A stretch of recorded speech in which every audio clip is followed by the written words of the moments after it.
As I told you on 9/11, I suddenly realized it was my task to make difficult books readable, which is what I've done on the back table. I sometimes describe myself as a man who reads big, thick, old books and writes modern, small books that anyone can understand. And actually, I rather enjoy it. I don't surf the web. People are disappointed when they run into me sometime and some other counter-jihadist, they go, "Have you seen my website?" No. I don't even go to my own website. I have very little interest in the web except for Craigslist and Yahoo headlines and Drudge. That's it. So I like reading big, thick, old books. I really do. But I thought when I got my books written in which the Quran was easy to understand, here's Muhammad easy to understand, all these books on Sharia and everything were easy to understand, I thought, we win. No, we don't even have gain. Because what I discovered was, other than a minority view, and trust me, you are so minor, everyone else's reaction to the knowledge, to the answer to question, what is the true nature of Islam, react in fear, hatred, and anger. When I try to explain to people something about Islam, they're terrified. So I thought people would run when I got my books published, and indeed they did run away from me. So I thought there was just one great question. What is the true nature of Islam? But I found there was a second question more important. Why are we afraid to know Islam? Now, remember I told you about stories? Here's the thing. My books are factual. They work here. But in dealing with human beings, if you're going to make a sale, any salesman will tell you this, the facts are secondary to the feelings. And where you get feelings is from stories, amongst other places. And I began to think about, why is everyone so afraid even though they don't know anything? Well, it turns out they do know little figments of stories about Islam that involve violence. And the knowledge that they were into the slave trade does not come as a shock, really. So, remember I told you that the house of Sufism was like a palace with a smell coming up from the basement? Everyone smelled that smell. They just don't want to talk about it. But it's somewhere deep in the back, almost primordial mind. So, the problem is we don't know the history of Islam. We don't know the answer to this question. This is the world of Islam. How did it happen? You can ask very intelligent people, and they will not be able to give you the answer to this question. How did North Africa go from being European and Christian to becoming Arab and Muslim? How did that happen?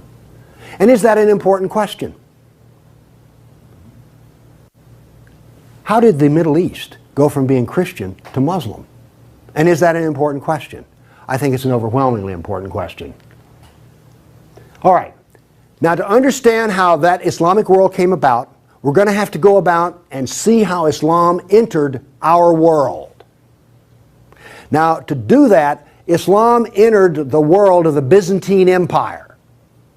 We know that in the Sirah, Muhammad's life, his last days were spent killing Christians and subjugating them.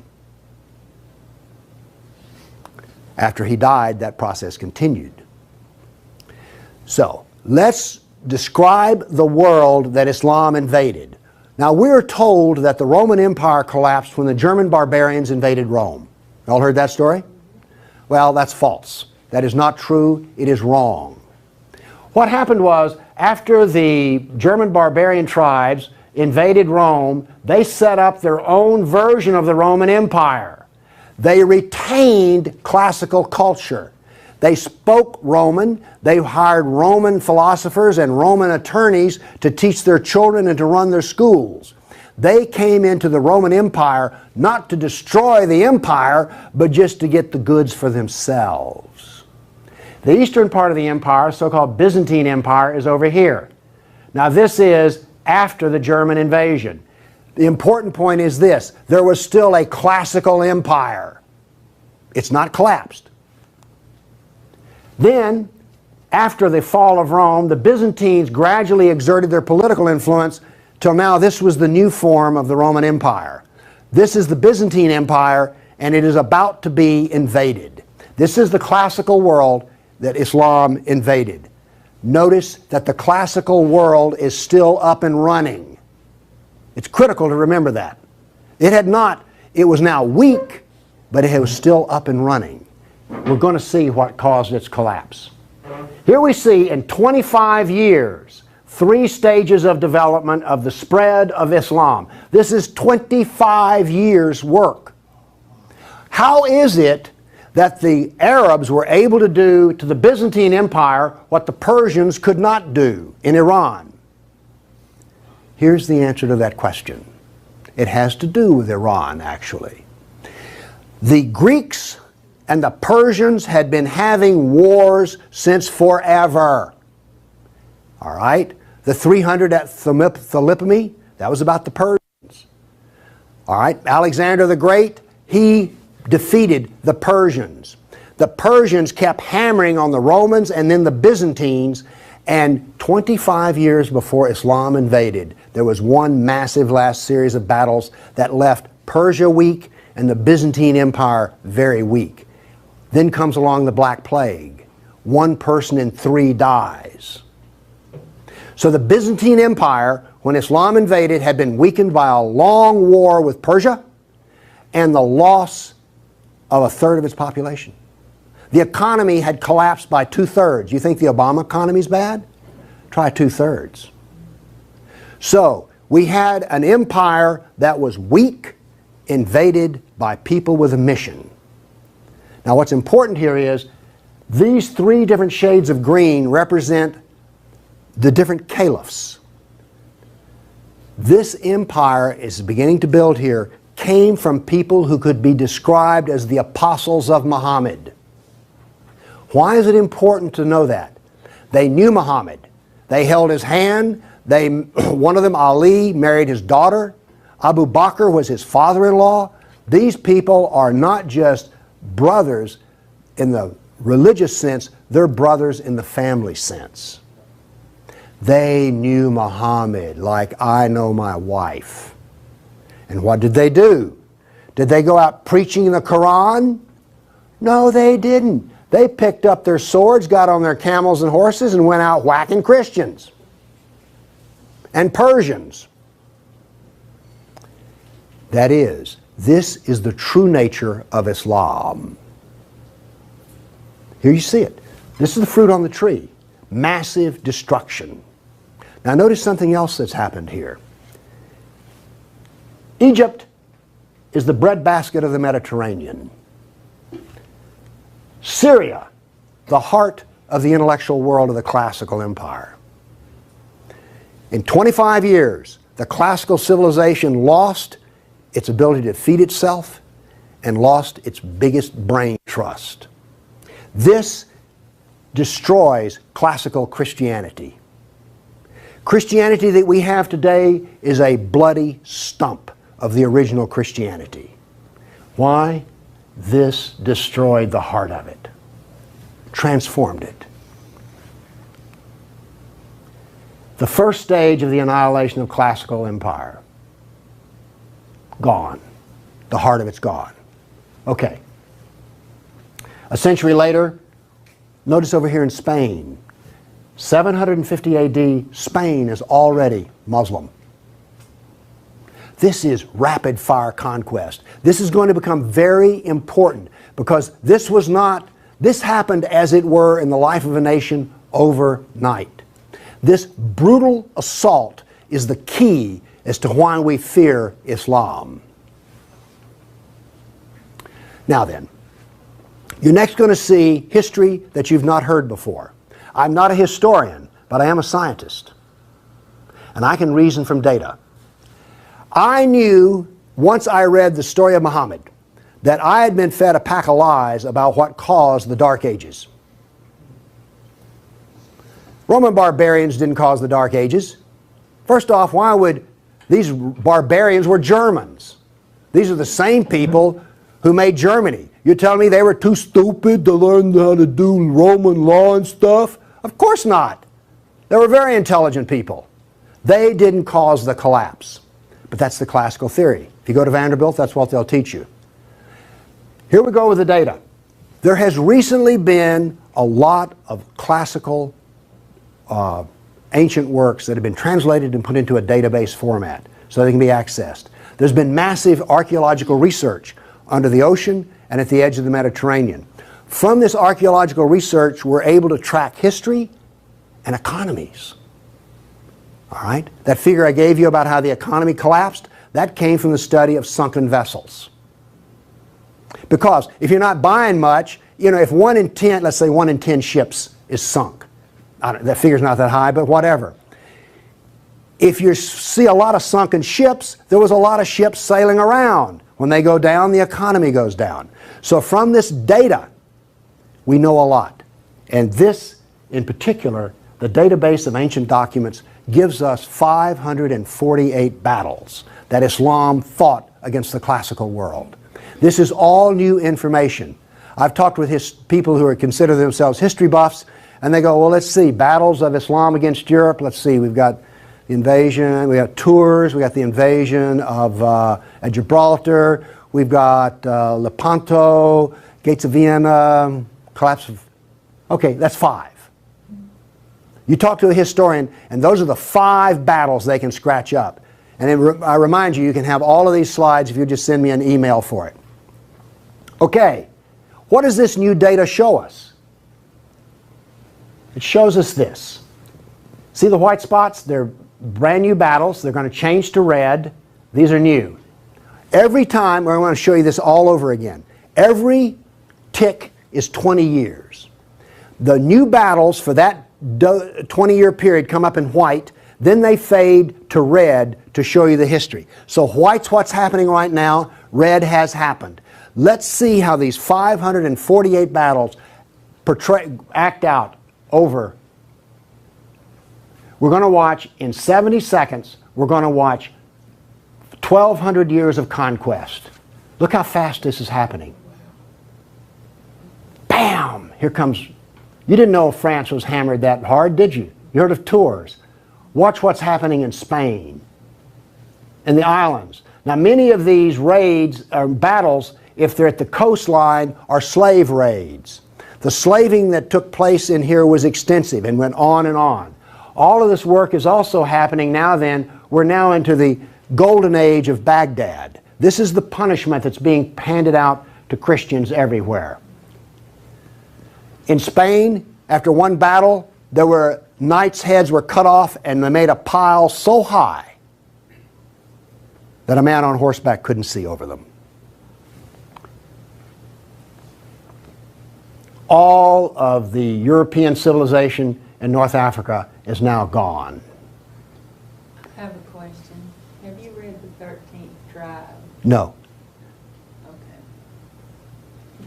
Now, pretty soon, and by the way, there will be a period of time, and you can see the clock running up here, there will be a brief blip of 5 battles that occur in North Africa, the Barbary Pirate Wars.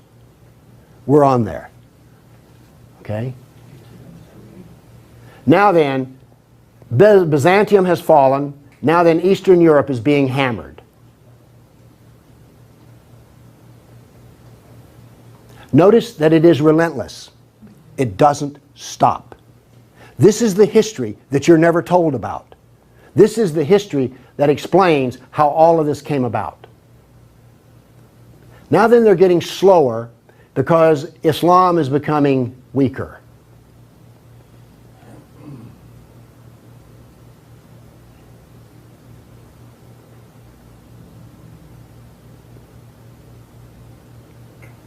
Why was it becoming weaker?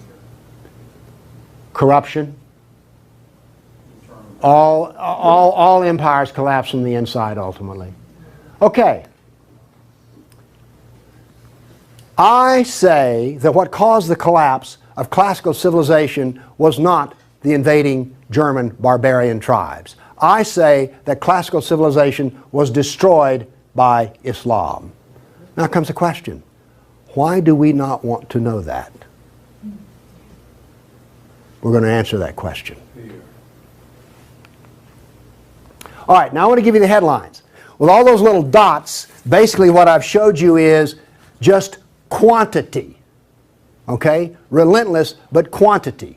Now I'm going to give, we gave you 1,200 years of battles in like 70 seconds. Now we're going to go through in about 4 minutes. I'm going to give you the headlines from each century so you will know the emotional tone of what is happening. All right, 7th century. Muhammad sent Khalid out, the sword of Allah, to the Jazima tribe to offer Islam. They refused. He annihilated every one of them. At the Battle of Oasis in Iraq, for 2 days he spent out rounding up the losers, put them in a dry stream bed, and cut off heads until the stream ran with blood. He then took the captain of the Zoroastrian Persian tribe.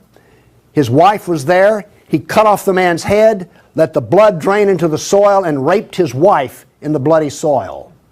That was one of the companions of Muhammad. This is the nature of jihad. Where did Khalid learn how to do that? From Muhammad. From Muhammad at the Battle of Khaybar. Umar conquered Jerusalem, and every Jew and every Christian became a dhimmi, which is a third-class semi-slave.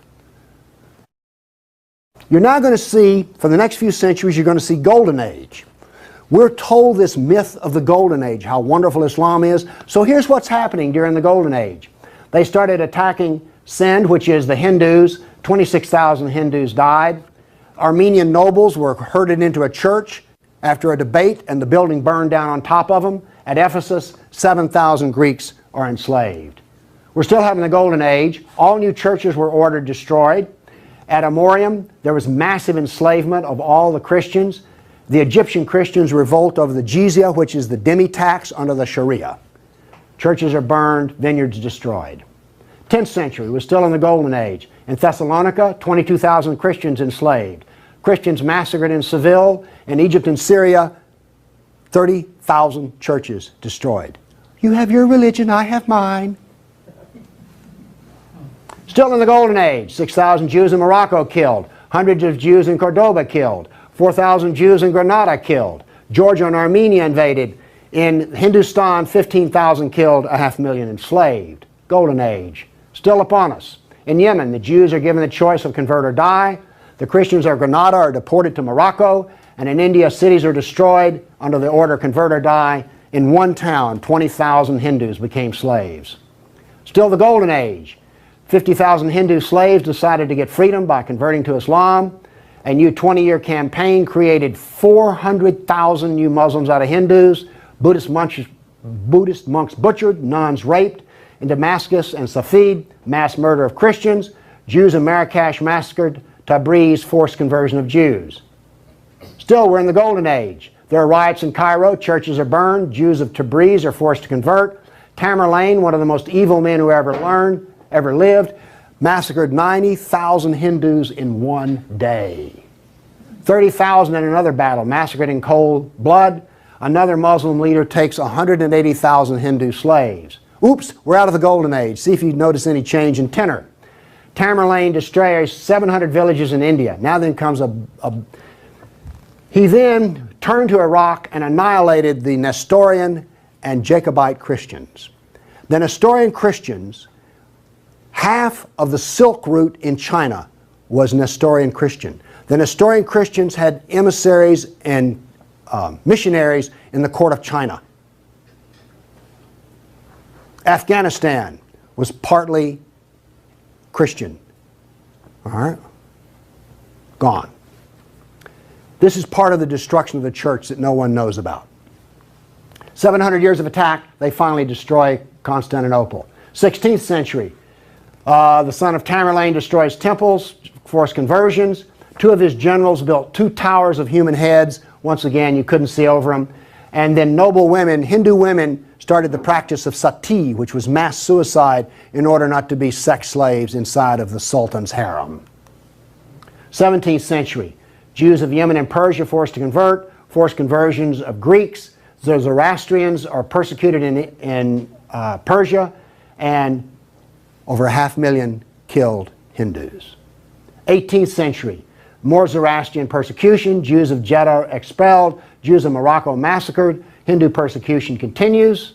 19th century, more forced conversion of Jews, Jews of Baghdad massacred. Oops, 250,000 Armenian Christians slaughtered in Turkey. Now then in Persia, the Zoroastrians are completely annihilated. 20th century, over 1 million Armenian Christians killed. 1 million. So you now not only know the number of battles, you now see the tenor of what's going on. You now know quality and quantity. Do you get the drift on how bad this was? Now then, the establishment doctrine is that we've already told you classical collapse had nothing to do with Islam, and indeed Islam was a source of good, because the hillbilly Europeans lost their classical learning and the shrewd, smart Arab Muslims preserved all the knowledge in the Golden Age. This is what is taught in our schools. I maintain that it was annihilated by Islam. Okay, we've been talking about land here. I now want to talk about water, because classical civilization was based upon the Mediterranean Sea. Egypt was part of the Mediterranean world. It was not part of the African world, okay? Because to go from Alexandria, Egypt to Nigeria was a lifetime. But you could get on a ship and be there in 10 days. Does this make sense? It was cheap transportation. You could haul a ton of grain from Egypt to Rome as much as it cost 75 miles by ox cart. This is important. I'm going to be driving back on the interstate after I finish talking here. I do not expect to be attacked or shot at on the way. I presume that the interstate is safe travel. It used to be that way under the Roman peace. That ended. The importance of naval work, as many as 500 boats could be in the harbor of Constantinople. The collapse of the freedom of sea. Let me show you something. Now we know this from history, the data. Rome used to communicate with France by boat. After Islam, they went overland through the Alps. Why did they do that? There was no longer freedom of the sea. Here's interesting. The Black Plague was a known problem in the Mediterranean. It used to take 4 months to get from here to Constantinople because there was sea trade back and forth. Well, that was eliminated. So now then, when there was an outbreak of the Black Plague, it went from harbor to harbor, all around here, and it took 4 years to get to here. Do you see the point I'm making? There was that little freedom of trade. As a merchant striking out to do business, you could wind up with your ship gone, your goods gone, and you're in chains, enslaved. By the way, this cuts down a lot on commerce. A brag. The Christians couldn't float a plank on the inland sea. What did this do? It isolated Europe and impoverished Europe. So, you know the business of the Barbary pirates? You know the business of the Somali pirates? Same. It is Sunnah. It is Sunnah, the way of Muhammad.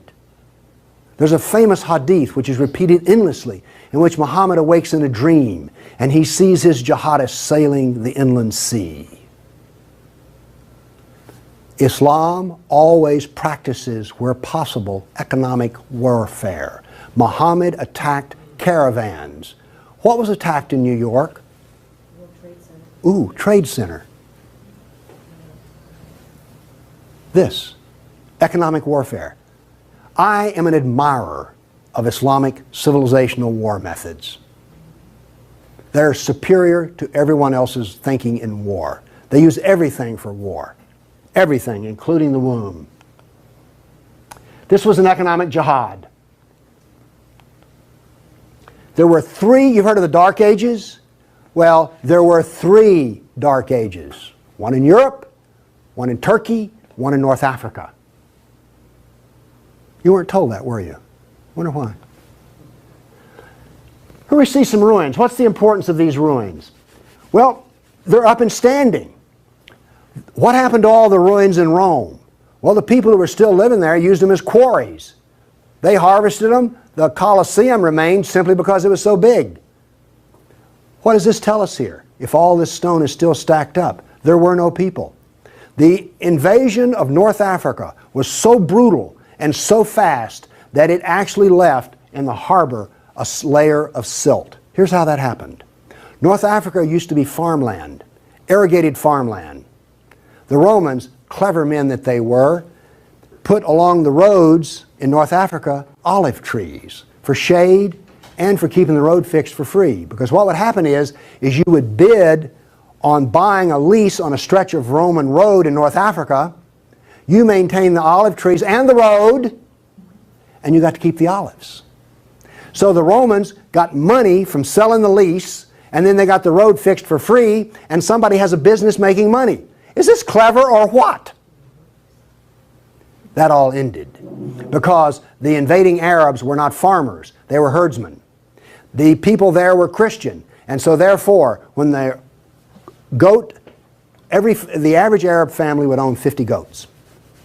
They put their goats out into the fields of Christians, and the Christians as dhimmis had no right to protest. Between death and the erosion of the crops, there was this produced a layer of silt in the harbors. So that's how brutal, hard, and fast came about this collapse of economy in North Africa. What was left for a European economy? Furs, lumber, swords, and slaves.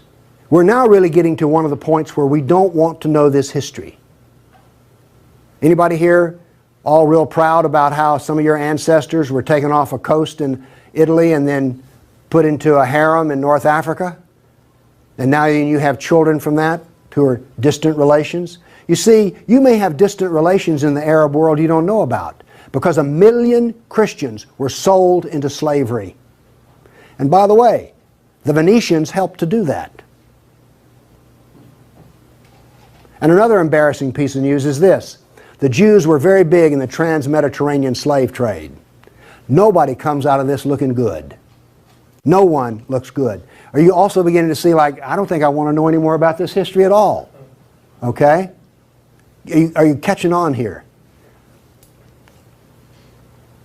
All right. Now the other thing we're told that's so bad about Christianity and so pitiful about those poor Muslims are the Crusades. Who's ever heard this? Well, the Crusades, oh, that's so embarrassing. Gosh, you know, we got out of Europe, we went over there and invaded the Arab lands, and then we killed them and hurt them, and like, oh, I've heard preachers wallow in pity about how drastically bad the Crusades were. All right, first off, Islam, remember, destroyed 30,000 churches. The Jews and Christians were dhimmis. There was infinite number of brutality against Christians. Christians were fleeing the Middle East, and the Byzantine emperor appealed to the Pope, help us, please. Now this was a big thing to do because the Byzantine emperor and the Pope did not get along at all. But these were desperate people. And what did the Pope look out and see? This is the world that he saw in 1100, the time of the First Crusade. Well, let's see, this much of Spain is Muslim, and we're getting our behind kicked on a regular basis. Oh, well, this Christianity's gone. Oops, this Christianity's gone. And look at all the battles in the non-Christian, in the areas that are still Christian. Do you see the geopolitical problem that the Pope was facing here? This was not just some, you know, we'll saddle up, get on our horses, and go steal from them Arabs, which is what you're told. This is the political picture. But now then, let's do this. Let's look at a battle map for the Crusades. Let's be fair. I showed you the jihad map. Now here comes the Crusade battle map.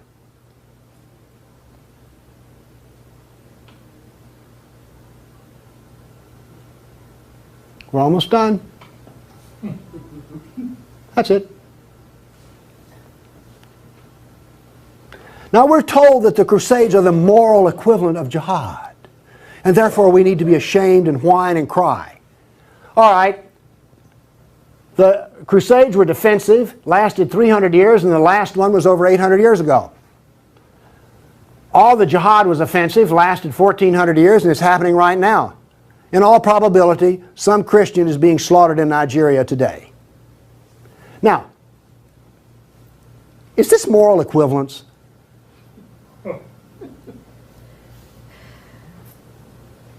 Why won't they teach this in a church school? So the ministers will stop, oh, the Crusades were just so terrible. No, the Crusades were one of the few times the church put steel in its spine. And then we apologize for it. Now then, let's go to the great benefits of Islam. We're told about two different golden ages. We're told about Andalus, the wonderful empire in Spain, in which there was multicultural peace, and Jew and Christian and Muslim all lived together in a golden age in Europe. You ever heard that?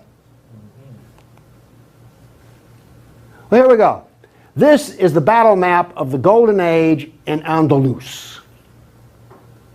Now, while all this is going on, orders for slaves are being filled. The first slave order out of Spain was the Caliph ordered up 3,000 blonde virgins. They were shipped out of Spain. Battles are going on in which Christian knights die. But notice something here. The Christians won't quit fighting. This is going to take 700 years, and there's going to be nearly 150 battles fought. Where was this caliph located? There was more than one caliph at the time. This was a caliph in North Africa. Okay. Now then, looking at this, do you understand why when Isabel and Ferdinand were finally in full power, they told every Muslim in Spain to get out of here? They drove everyone out. Okay, my question for you is this. Was Andalus a multicultural golden age or a reign of terror? I claim it was a reign of terror, and it was not a golden age at all. And yes, there were a few people who had it good. The elites had it good. There were some rich Jews and rich Christians that had it good. Also, otherwise, there was constant war, slavery, and Christians had to wear robes so you could tell a Christian from a block away. And a Christian couldn't carry a sword, and they paid special taxes. And then we come to the question, why are we told this story? Now we have the Baghdad Golden Age. Here we go. This is all the battles that are fought during the period of the Golden Age in Baghdad. Now, not only are they as busy as they can be killing Christians, but they're also busy establishing the Sharia doctrine. They're also busy establishing the Hadith doctrine. And they're also busy in doing things like slave trading. You know all those exotic photo pictures you've seen of the harem? They're sort of pre-Playboy sexy, beautiful women in gauzy outfits. All of those women were Christians. Less romantic sounding, isn't it? The other thing that's happening in Baghdad is this. A new philosophy is being generated in which there is no cause and no effect. This turns out to paralyze the mind. Okay, those were all the battles that were fought during the mythical Golden Age. Okay, during the Golden Age, Christians and Jews were dhimmis, Christians were sex slaves. Here's one that gets me. During this Baghdad Golden Age, they evolved a philosophy in which there were no laws of nature and there was no cause and effect. I'm a scientist. We work off of two laws, the law of contradiction, does the data contradict the data, and the law of cause and effect. I've just explained to you why out of their Golden Age, why you don't find Muslims getting Nobel Prizes in science. You cannot be a scientist and not believe in cause and effect. You just can't. Won't work. Now then, the Christians did all of the vaunted translation of the Golden Age text, and get this. We're told that this was such a great peak of learning, they destroyed 90% of the books. And we're told that the remaining 10% they preserved is like, oh, this was the Golden Age. Oh, we live in eternal gratitude to the Muslims. If they had come along, we'd have had 100% of them. Presented with a library in India, the largest library in the world was a Buddhist library in Nalanda. They came to him and reported the existence after they had conquered, and they said, what shall we do with the library? The order from the general was this: if it contains any information that is in the Quran, we already have it, burn it. And if it contains any information that is not in the Quran, it is false, burn it. The same was done with most all of the libraries. And why are we told this was some wonderful golden age that preserved knowledge for us? Ottoman Empire, 1683. The reason I have this up here, Islam in Europe. That's the world today. I've now explained to you how this world came about. It came about through relentless, brutal persecution of everyone who was not a Muslim. Now then, let's change to modern times. All of that work stops in 1922. This works off a database of 19,000 jihad attacks since 9/11. There are things like this. I know the date, the country, the city, how many are killed, how many injured, and a description. Now, when you present a guy like me with 19,000 pieces of data, I start asking questions. How do we make this make sense? So let's make it make sense. By the way, you did hear all about these 19,000 attacks in the Tennessean and the local newspaper, didn't you? You did hear about this. It was on the nightly news. We've heard about Fort Hood. Oh, the workplace incident. Oh yeah, I got that. All right. Anyway, moving along here. This, by the way, is where all these took place. I just think that's interesting. And you'll notice something. This is the Islamic world, and it all centers around it. But notice how much is happening in Europe. Okay. I take the data and I parse it and I divide it. I use Islamic doctrine to analyze this data. What does Islam insist on? Well, in my first lecture, I told you they're fixated on the kafir, right? So I use the kafir to analyze this data from an Islamic standpoint. See, I'm the ultimate multiculturalist. No, really. I'm the only person you've ever met who analyzes Islam on the basis of Islam. Here we go. Here we have, in the last 10 years, the total number of attacks. In the green, we have Muslim on Muslim violence. You mean a Muslim will kill a Muslim? Really? They're doing it in Syria as we speak, right? Remember Iran, Iraq? Okay. Then we have the only one I care about. I mean, my motto here is sell weapons and intelligence to the loser. I'm very serious. You think I'm joking. I know. Okay, here's our story right here. Stays pretty level. That's interesting. By the way, there's hardly a day in which there's not a jihad attack. Modern jihad is relentless, just like classical. Oh, by the way, one of the things this curve proves right here, Islam is bad for Kafirs, Islam is bad for Muslims. Islam is bad for Muslim and non-Muslim. That's what this data shows us. You want to argue with that? Okay, modern jihad is relentless. But what did we see in the other battle map? It was relentless. There are two types of jihad, against the kafir and against Muslim. You see, every time they kill a Muslim, the reason in Syria they're killing other Muslims, they're not real Muslims. Okay? Now then, we've introduced, however, a new phenomena. The mom and pop non-state jihadi shop. Okay? All of those battles up to 1922 were out of the caliph. Okay? We now have non-state jihad. That is all that is different. Okay, jihad attacks per year. I just chose the top 4 nations. But this doesn't really give us what we want because Israel's teeny weeny and India's great big, so let's do this on per capita. Now then, Israel, I bet you were surprised about Thailand. You didn't know that Thailand was getting whacked on a regular basis, did you? And look, here's a Christian nation, the Philippines, ranks number 3. And then India was Hindu. Oops, wait a minute. Do you know what I just told you? Jihad is against the Jew, the Buddhist, the Christian, and the Hindu. This is the data.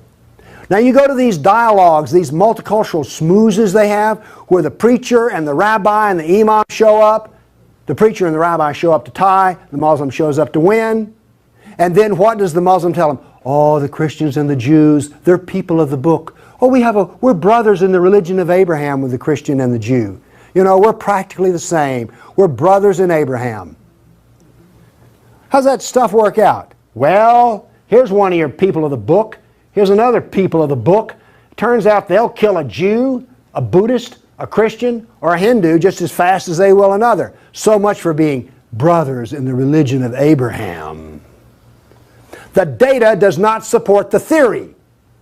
Therefore, the theory is wrong.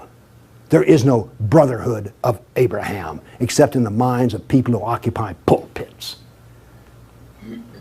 The jihad is against the Jew, the Buddhist, the Christian, the Hindu, and the secularists, by the way. The secularists are the worst of all. Well, maybe worse than the Hindu. It gets hard to know, you know, I mean, really. It's against all kafirs. That's who the jihad is against. The religion of peace. Here we go. 548 battles, 19,000 jihad attacks. In 12 decades, in 1,400 years that are jihad-free. Therefore, Islam is 91% violence and 9% peace. So George Bush was 9% right when he declared religion of peace. Constant violence is why? There's a doctrine. The doctrine of jihad is found in the Sirah, the Quran, and the Hadith. We've already been over this. They don't like kafirs. We have a whole doctrine of jihad within the text. Islam was only successful through jihad. Therefore, we have a doctrine which produces jihad, and it produces this effect of the collapse of civilizations. Here you go. Tears of jihad. 270 million dead over 1,400 years. Read them and weep. Read them and weep. The doctrine drives history. History shows the true nature of political Islam. Political Islam is the enemy of all Kafir nations. Here's an intellectual history. In 1,400 years, I've read a lot of old documents. They never talk about the Muslim. They talk about the Arab, the Turk, the Moor, Al-Qaeda, Asian. And it's always been by specialists. And today, all the established specialists are apologists for Islam. Why was the Quran code not cracked in recently? How come we don't teach Muhammad? And why is the Golden Age propaganda taught? Why do we remain ignorant and keep suffering? I maintain there's a reason for this. I maintain that this constant brutality over the centuries has produced in the Western mind the equivalent of the abused dog, the beaten wife, and the raped child. We do not think correctly. Everybody's seen the beaten dog that when you approach it, that is the Western mind. We deny the attacks. How much jihad is ever reported? The churches will not even admit that a Christian suffers anywhere. Fear. Muhammad used fear. Any public critic of Islam has a certain fear element there. Guilt. Oh, we haven't treated Islam right. If we treated him better, everything would be good. We don't teach the history. We humiliated. Who here is going to go home and brag about how your ancestors were slaves, how your history was annihilated, and that all we teach is the lie of the Golden Age? Have you not noticed since 9/11 how bitter and angry politics has gotten? The reason is we're not allowed to get angry at the enemy, so we get cranky with each other. We're powerless. Anybody want to debate about this? The abuser. Muslims will not admit they sold a single slave or ever killed a person. They're arrogant and self-confident. Islam is perfect. Word Islam means submit. They expect submission out of us, and they get it. Islam is the victim. After 9/11, I heard this. The real victims of 9/11 were the Muslims. You've heard that anywhere? After 1,400 years of jihad, brutality, enslavement, theft, deception, rape, annihilation, and insults, the Kafir mind has become identical to that of an abused victim. Our only solution is to face our history and welcome it and embrace it. This is exactly the way we will heal our nation, is the way we heal a person who's been brutalized. You have to go back to the original event. And this is why we are afraid. Thank you.